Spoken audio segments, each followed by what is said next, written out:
Hello everyone, कैसे हैं आप लोग। होप सो आप बढ़िया होंगे। मैं बता दूं, मैं भी ठीक हूँ। सर, ऑलरेडी टैक्स का पेपर आने वाला है, डायरेक्ट टैक्स का पेपर आने वाला है, इनडायरेक्ट टैक्स का पेपर भी आने वाला है। ठीक है, तो सर आप लोग प्रिपरेशन में लगे हुए होंगे। सर ये देखो, direct tax indirect tax paper एक तरह से समुद्री कहलाता है। डायरेक्ट टैक्स तो पूरा समुद्री है। तो सर वहां पे क्या क्वेश्चन आने वाले नहीं आने वाले ये कोई बता नहीं सकता। तो सबसे पहले आपको इंटरनेशनल टैक्सेशन खत्म करना है सर। इनी हाउ 30 मार्क्स आपके हाथ में आ जाएंगे। इंटरनेशनल टैक्सेशन खत्म कर लो। 30 में से आपका 80% 70% भी आएगा सर, दैट्स गुड। ठीक है, अब सर बात आता है डायरेक्ट टैक्स का। देखो सर, डायरेक्ट टैक्स का पेपर के लिए जैसे मैंने मेरे यूट्यूब की सेकंड वीडियो थी सर इसी पे कि इंटर का पेपर खत्म हो, इंटर का डायरेक्ट टैक्स का पेपर खत्म हो, उसको लेके आपको एनालाइज करना है सर। 10 मिनट एनालाइज करना है, वो सब पॉइंट लिखना है जो फाइनल्स में है। मतलब टैक्स का वो सारे पोर्शन देखना है जो फाइनल्स में है। तो मैं बस उसी लिए वीडियो बना रहा हूँ सर। थोड़ा सा फेथ करके देख लेना, हो सके 5 से 10 मिनट आपके बढ़ सकते हैं टैक्स के पेपर में। ठीक है, और 10 मिनट में अगर 5 से 10 मिनट बढ़ सकते हैं सर, कोई बुरी बात नहीं है सर। ये आपको इंटर का टैक्स का पेपर, एक सेकेंड, हाँ इंटर का टैक्स का पेपर है। अभी जस्ट जो मई 22 का पेपर खत्म हुआ है, बस इसको आपको 5 में एनालाइज करना है। देखो सर क्या होता है, टैक्स का पेपर जो होता है ना, वो लगभग लगभग आपको बोलूं, कहीं पे कॉमन पोर्शन आएगा ना तो सेम आएगा, या कहीं ना कहीं आपको हिंट मिलेगा कि अच्छा ये क्वेश्चंस आने को रेडी हो रहे हैं। ठीक है, ऑलरेडी क्वेश्चन बन गए होंगे, टैक्स के क्वेश्चन बन गए होंगे आपके, और पेपर आने वाला होगा। तो 2-3 फ्रेंड्स के कॉल भी आए, मैसेज भी आए, भाई इसको प्लीज थोड़ा एनालाइज कर दे, तेरी सेकंड वीडियो देखी थी, प्लीज इसको एनालाइज कर दो। मैं उसको ही एनालाइज कर रहा हूँ। देखो बहुत हेल्पफुल होने वाला है, 5 से 10 मार्क्स आपके बढ़ सकते हैं सर। देखो सर, पहला क्वेश्चन था पीजीबीपी का। सर इसमें डिप्रिशिएशन कैलकुलेशन आपको पक्का पक्का देख के जाना है, डिप्रिशिएशन रेट वाइज देख के जाना है, कोई भी अमेंडमेंट हो डिप्रिशिएशन का देख के जाना है, क्योंकि डिप्रिशिएशन क्वेश्चन आने के चांसेस हो सकते हैं आपके फुल पीजीपी इनकम क्वेश्चन में। तो 3 से 4 मार्क्स अकेला डिप्रिशिएशन का कैलकुलेशन रख सकता है। ठीक है, जहां से मेरे को देखा डिप्रिशिएशन का रेट वाले कैलकुलेशन देख के जाना sir. Now now now now sir, एक देखो, एक पार्टनरशिप फर्म का क्वेश्चन आता है 12% रेट ऑफ इंटरेस्ट वाला। इसके ऊपर जाता है तो डिसअलाउ समथिंग ऐसे करके होता है। तो वो क्वेश्चन आपको हर टीचर के बुक में मिल जाएगा, स्टडी गाइड मिल जाएगा, भरवाना सर की बुक में मिल जाएगा, और एनी कोई भी टीचर उनके बुक में आपको मिल जाएगा। सर ये क्वेश्चन आप पार्टनरशिप फर्म का प्लीज देख के आए, जहां पे रेट ऑफ इंटरेस्ट 12% वाला होता है। That is sleeping partner question है, स्लीपिंग पार्टनर क्वेश्चन है। ठीक है, तो आपको सर ये देख के जाना है एनी हाउ। ठीक है, ये इंटरेस्ट वाला क्वेश्चन देख के आना सर। डिप्रिशिएशन पार्टनरशिप फॉर्म वाला क्वेश्चन देख के जाना है सर। आईएफओएस, ठीक है, इनकम फ्रॉम अदर सोर्सेज, छोटे मोटे क्वेश्चंस आपको एक बार गो थ्रू कर लेना है 20-25 मिनट्स में, छोटे मोटे क्वेश्चंस। मैं एकदम स्मॉल क्वेश्चन बोल रहा हूँ, यहाँ पे 50,000 से ऊपर वाला है, एक बार देख लेना सर। आपको कहीं ना कहीं आपको उसका एडजस्टमेंट देखने को मिल सकता है। छोटे क्वेश्चंस बोल रहा हूँ, बार बार बोल रहा हूँ। ठीक है सर। नाउ डिडक्शंस में सर, डिडक्शन में आपको 80D पे फोकस थोड़ा करना है।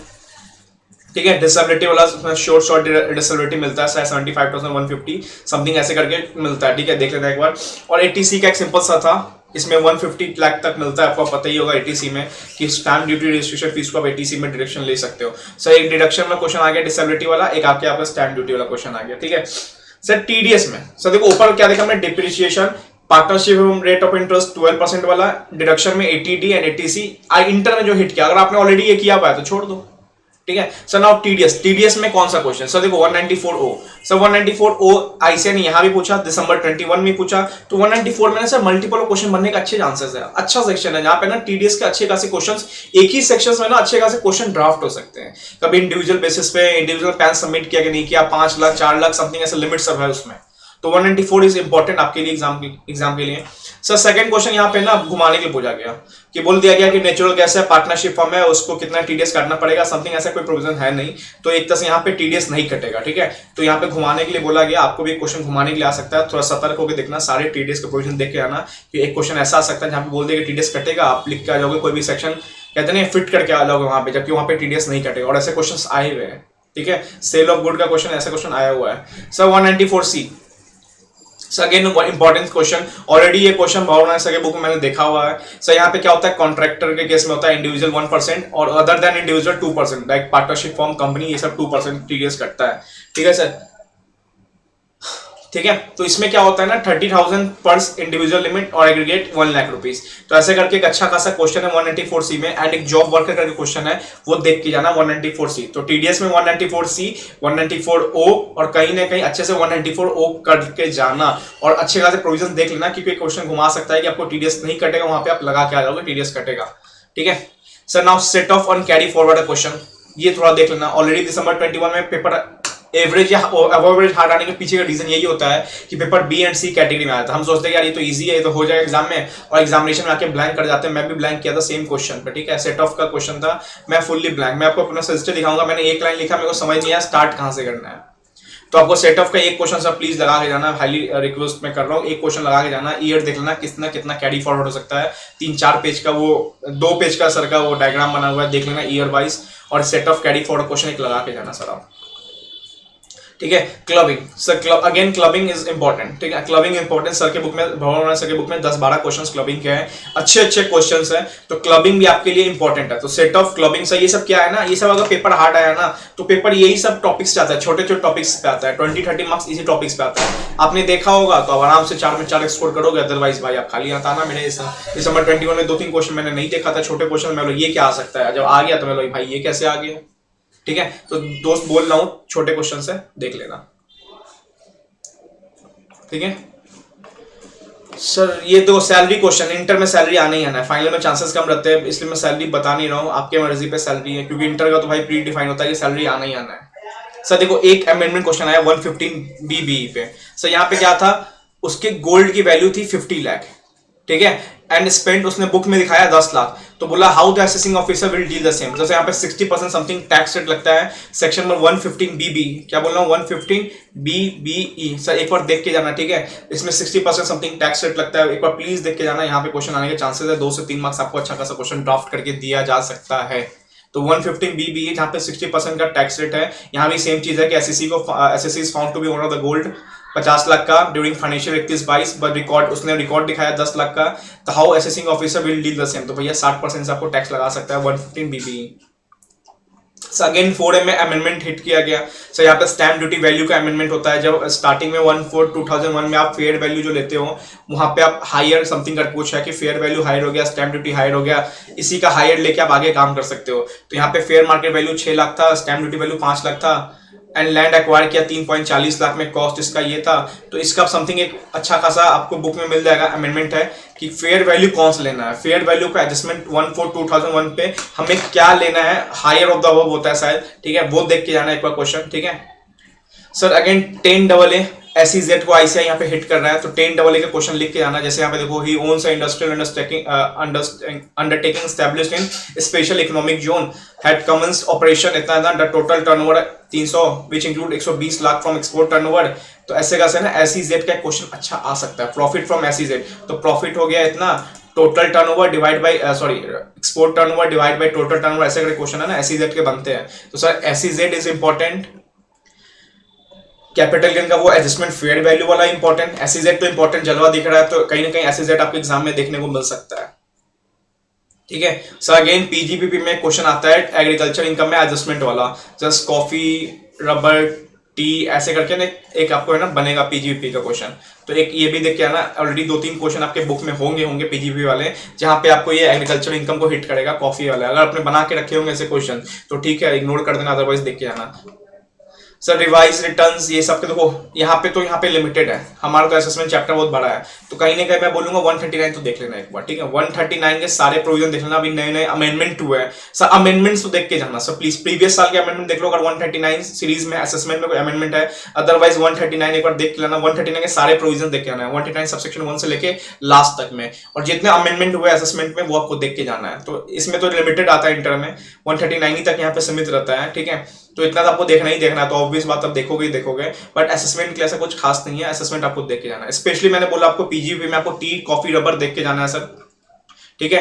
SEZ का क्वेश्चन सर पक्का देख के जाना है, SEZ का क्वेश्चन चांसेस है, क्योंकि आईसीआई अगर इंटर में छोटे टॉपिक में पूछ रहा है तो फाइनल्स में अच्छे खासे बड़े टॉपिक्स में आ सकता है।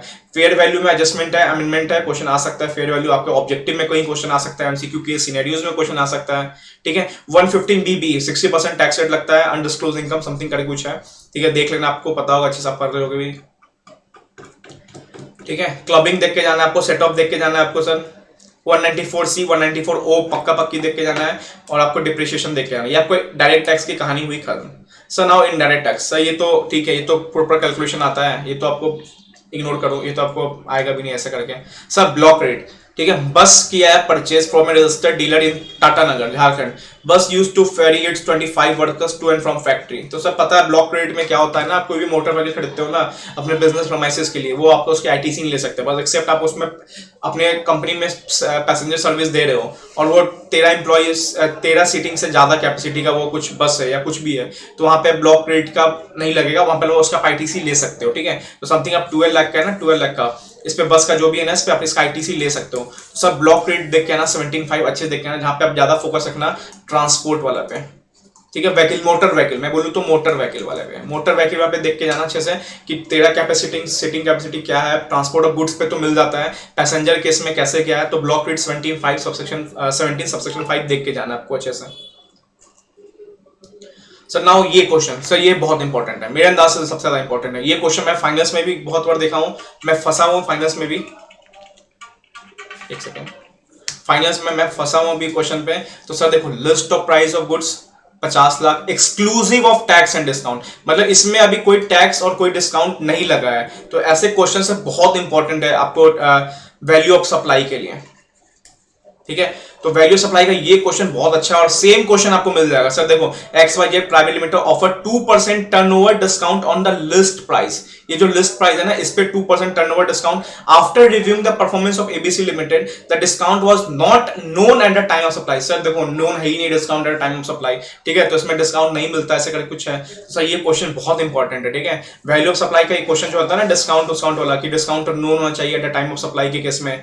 Tax levied by municipal authority, tax other than CGST SGST, उसके बाद क्या होता है, सब ऐड होता है। ठीक है, पार्किंग पैकिंग चार्जेस ऐड होता है, इंसिडेंटल एक्सपेंसेस बोलते हैं इसको, ये ऐड होता है, ये ऐड होता है। सब्सिडी रिसीव फ्रॉम NGO, भैया सब्सिडी गवर्नमेंट छोड़ के अगर कहीं और से मिलता है ना कोई भी प्राइवेट से, तो वो सब्सिडी आपको माइनस नहीं होना है। ठीक है, तो included in the tax price. ठीक है भैया, इंक्लूड होने तो उसमें paid to vendors relative service provide by इतना नॉट इंक्लूड अंडरस्टैंड पर। ठीक है, अगर थर्ड पार्टी के लिए रिसिपेंट के बिहाफ में कोई एक्सपेंस करता है, रिसिपेंट करता है सप्लायर के बिहाफ में, वो भी ऐड होता है। तो आपको यहाँ पे ये चीज ध्यान देना, यहाँ पे इंटरेस्ट और डिस्काउंट, ये दो कैलकुलेशन है सर, बहुत अच्छा है। वैल्यू ऑफ सप्लाई का क्वेश्चन देखोगे ना, लास्ट क्वेश्चन बुक का लास्ट क्वेश्चन स्टडी मेट का इसी इंटरेस्ट और डिस्काउंट पे क्वेश्चन है। सर प्लीज वो क्वेश्चन देख के आना, इंटरेस्ट और डिस्काउंट क्वेश्चन देख के आना। वैल्यू सप्लाई 5 से 6 मार्क्स का क्वेश्चन डिट्टो आ सकता है। Value supply is important. Previous time में वैल्यू ऑफ सप्लाई का क्वेश्चन बहुत लिमिटेड पूछा था, मैं बोलूँ रूल्स पे पूछ दिया था, बट रूल्स पे क्वेश्चन ठीक है आने का चांसेस है, बट ये क्वेश्चन सर बहुत अच्छा है। लिस्ट प्राइस वाला डिस्काउंट वाला क्वेश्चन बहुत अच्छा क्वेश्चन है सर, देखना प्लीज। ठीक है सर, सप्लाईज, हाँ ठीक है, शेड्यूल 1 सेक्शन 7 शेड्यूल 1 का है ना, सप्लाई के जितने होते हैं ना क्राइटेरिया, वो आपको देख के जाना है। सपोज यहाँ पे है ना एक अमेंडमेंट भी आया था इसमें कि सामने वाले ने कुछ डोनेशन दिया, अगर वो डोनेशन बिजनेस का, अगर मान लो कि इस पर्सन ने इसको डोनेशन दिया, अब ये मान लो डोनेशन के पैसे है ना, जैसे नहीं होता एक दीवार पे बना के मार्बल से लिखा जाता है कि यस दिस कंपनी ने हमें डोनेशन दिया, तो ऐसा कुछ होता है ना, प्रमोशन कर रहा है ना, तो भैया ये सप्लाई हो जाता है। अदरवाइज सिर्फ नाम लिखा है ना तो सप्लाई नहीं होता है। अब सेक्शन नंबर 7 में देखना, क्वेश्चन नंबर 1 या 2 ही है आपके स्टडी मैट बुक का। ठीक है, सेम क्वेश्चन सेम फिगर्स पे क्वेश्चन पे ऐसा ही है कि ग्लोरी लिमिटेड ने ना एंगेज है manufacturing selling of cosmetic products, charitable organisation को क्या किया उसने, प्रोवाइड फाइनेंशियल असिस्टेंस मतलब पैसा दिया, donate sum of 2 lakh to Seva trust, Seva trust को दिया। कंडीशन क्या था, Seva trust will place a hoarding, वो अपने होर्डिंग प्लेस करेगा जहां पे एंट्रेंस, अपने गेट के एंट्रेंस में, ट्रस्ट के एंट्रेंस में डिस्प्ले करेगा कि this product sold by glory limited, मतलब भाई कहीं ना कहीं उस बिजनेस का प्रमोशन कर रहा है, तो भैया यहाँ पे सप्लाई हो जाता है। आपका सेम क्वेश्चन आपको देखना शेड्यूल 1 में सेक्शन नंबर 7 का पहला दूसरा क्वेश्चन है। दूसरा क्या है, इंपोर्ट ऑफ सर्विस, तो इंपोर्ट ऑफ सर्विस का क्वेश्चन एक आप देख लेना। तो अगर मैं बोलूँ सप्लाई क्वेश्चन आपको देख के आना है सर, स्टडी मैट के क्वेश्चन देख लो काफी है, सेम वहीं पे हिट कर रहा है। ठीक है, यहाँ पे हाँ बिल ऑफ इनवॉइस में आपको सेल और रिटर्न बेसिस वाला जो होता है 6 मंथ्स और return which ever is earlier वाला, वहां पे आपको टैक्स इनवॉइस काटना है, वो एक और झलक देख लेना आपको सेल ऑफ इनवॉइस वाला क्वेश्चन में। कॉन्सोलिडेटेड ईवे बिल का क्वेश्चन आता है, जहां पे देखो ईवे बिल तो बनता है सबका इंडिविजुअली, बट सारे इंडिविजुअली ईवे बिल को आप एक कॉन्सोलिडेटेड ईवे बिल में लेके जा सकते हो। सपोज EWB2 होता है, समथिंग ऐसे कुछ होता है, आप देख लेना। ऑलरेडी विशाल भट्टर सर के चार्ट बुक में है कॉन्सोलिडेटेड ईवे बिल, तो कुछ ऐसा करके कोई क्वेश्चन आपको पूछा जा सकता है। पिछली बार भी ईवे बिल क्वेश्चन डिट्टो आ गया था इंटर वाले केस में। ठीक है, और आपको एक आरसीएम का देख के आना। ठीक है सर, आरसीएम तो आपको देखना ही है, वो हटाओ, आरसीएम हटाओ, ये आपको देख के आना सर। कैंसिलेशन, इसमें भी अमेंडमेंट था, 3 केस में और एक्स्ट्रा कैंसिलेशन ऐड हुआ है, वो आपको देख के आना है, 3 स्पेसिफिक केसेस। तो कहीं ना कहीं आपको कैंसिलेशन देख के आना है। सर जीएसटी में कैंसिलेशन का अमेंडमेंट है, देख के जाना है। आरसीएम तो चलो मैं बोलूंगा, आरसीएम तो आता ही आता है, हर बार क्वेश्चन कहीं ना कहीं रहेगा ही रहेगा। कॉन्सोलिडेटेड ईवेबल का क्वेश्चन देख के जाना है। Sales on return basis 6 month वाला बेसिस पे देख के आना है। सप्लाई का क्वेश्चन देख के आना है, जहां पे आप चैरिटेबल ट्रस्ट का क्वेश्चन अच्छा खासा है। मेरे को पर्सनली टाइम फील था कि दिसंबर 21 में आएगा, और ये क्वेश्चन है अच्छा, ठीक है। और सर ये वैल्यू ऑफ सप्लाई अच्छा सा क्वेश्चन, ये लिस्ट प्राइस वाला। आपको कोई भी अगर क्वेश्चन बैंक अगर ये क्वेश्चन आ रहा है, ये क्वेश्चन लगा के जाना आपको अच्छे से, ठीक है। That's it. अगर मैं आपको 4-5 मार्क्स एक्स्ट्रा इसमें मिल पा रहा है, 10 मार्क्स, 10 कितने मिनट की वीडियो है सर? 15 मिनट की वीडियो है। अगर मैं आपको ये 10 मिनट एक्स्ट्रा दिला पा रहा हूँ तो ठीक है सर, अच्छे से करके जाना। चलो ऑल द बेस्ट, मिलते हैं एग्जाम के बाद।